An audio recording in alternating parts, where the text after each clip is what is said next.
Sports coverage that's everywhere. Here's the A-Team Stu McCann. When Trent Richardson finally broke free in the fourth quarter around the left-hand side, well, there were cries of emotion, but not a sigh of relief. You pick this thing up and you throw it, you could actually hit Montgomery Catholic. That's how close the two schools are. Auburn, of course, wants to be there. Alabama as well. Well, Auburn #1 in the scout ratings. Alabama #1 in the rivals. Biscuits win 8-7. In Upton's return, he went 2 for 4, 1 run, 1 RBI, 1 walk. Hey. A lot of people go to college for 6 years. Spade's response, yeah, they're called doctors. The timeline is much less for football players. You've created a monster, I think, man. I'm going to be out here every day practicing. And there's the literal wet drops that are falling from the sky. I've been teasing us for a while now. And then there's the figurative gloom that hit Autauga Academy. Is he ready to make another statement Monday against LSU, this time with his game? You can look at it, you can admire it, but ASU hasn't been able to grab it at the end since 2004. His NFL dream may be within reach. The A-Team Stu McCann has his story. Cody Piercy noticed a connection between his 40-yard dash time going down and his phone bill going up. You go from having no calls to your phone blowing up and that sort of thing. It's just exciting to look at your phone and see a random number pop up there and you never know who it's going to be. NFL teams know who Piercy is. Ever since the Division III star from Huntington College clocked in at 4.31 seconds in the 40 to go along with a 44-inch vertical leap and the fastest pre-draft times in the 3-cone drill and the shuttle run. That pro shuttle time he ran was, that's world-class stuff, and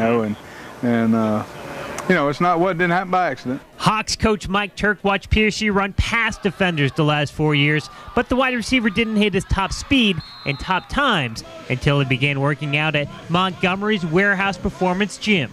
It's a specific explosion drill. Everything that we do is working on explosion and quickness and agility type of stuff. 4.31, I want to be a 4.30, and I want to be a 44.5-inch vertical. I want to take that next step, and it's that time now where I got to take it to the next level to compete in the NFL. Cody Piercy started his training program 3.5 weeks before his eye-popping pro day performance. The numbers he turned in topped any turned in at this year's NFL Combine and gives the NFL some stats to consider besides 5'10", 160 pounds. You're always going to have people that tell you can't do something, and I think that's just more fuel to my fire. He's a gamer. He gets excited and revved up and really competes hard on game day, and I think that was game day for him.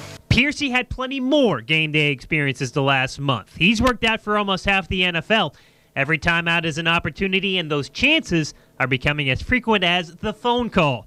Stu McCann, CBS 8 Sports. The A-Team Stu McCann. Trent Richardson has an imposing physique to go along with a punishing running style, which sets an image of a fearless athlete, but it so happens the Alabama star is afraid of flying. Do you know who's not? Superman, which is the exact superhero character portrayed on the socks of Robert Griffin III.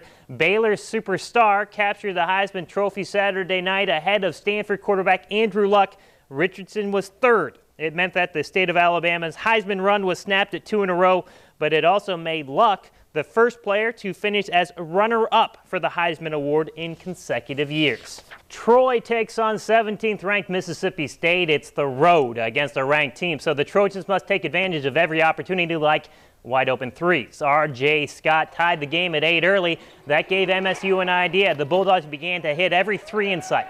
State made more than 51% from behind the arc and were even more on target up close. 56.3% shooting dooms Troy 106-68. That is Mississippi State's 8th straight win. Take the specifics out of the equation, so no record, you don't take a particular year, and ask Alabama football fan, who is your biggest rival? Tennessee will be right up there with Auburn, and the answer, that was certainly the case when Joe Namath was the QB. He was in Tuscaloosa to see the rivalry renewed. Of course, Nick Saban spent all week just trying to get his team and the media to focus on the Vols. In the first half, it did not look like the message left a mark. A.J. McCarron picked off by Tennessee. It was a field goal battle. No TDs in the first half. It's 6-6 at the break. The second half was a different story. 9 straight first downs on Alabama's opening drive, capped off by a 2-yard touchdown run by McCarron. And then it was QB1 when he was done celebrating, a very exciting moment for him. And this, too, the 39-yard air mail to Kenny Bell. That was good, and so was Alabama. 37 unanswered points in the second half, drops Tennessee 37-6. The Tide is 7-0. The Bengals' Michael Johnson can't take part in team workouts during the NFL's labor dispute, so he put his former community through a workout. 125 players took part in the second annual Michael Johnson football camp in Selma on Saturday. Before he was a Bengal, Johnson was a tight end for Dallas County High. He believes once a part, always a part of that community.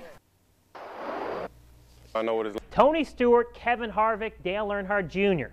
It might as well have been Stu, Micah, and Katie to open NASCAR's chase for the Sprint Cup. 3 drivers that barely made the playoff grabbed the top 3 spots. That was just 1 race out of 12, but number 2 looked a lot like number 1 at the end. Clint Boyer ran out of gas with the lead and 2 laps to go at New Hampshire Motor Speedway, and Tony Stewart took advantage of the fuel mismanagement to win. Again, same as last week,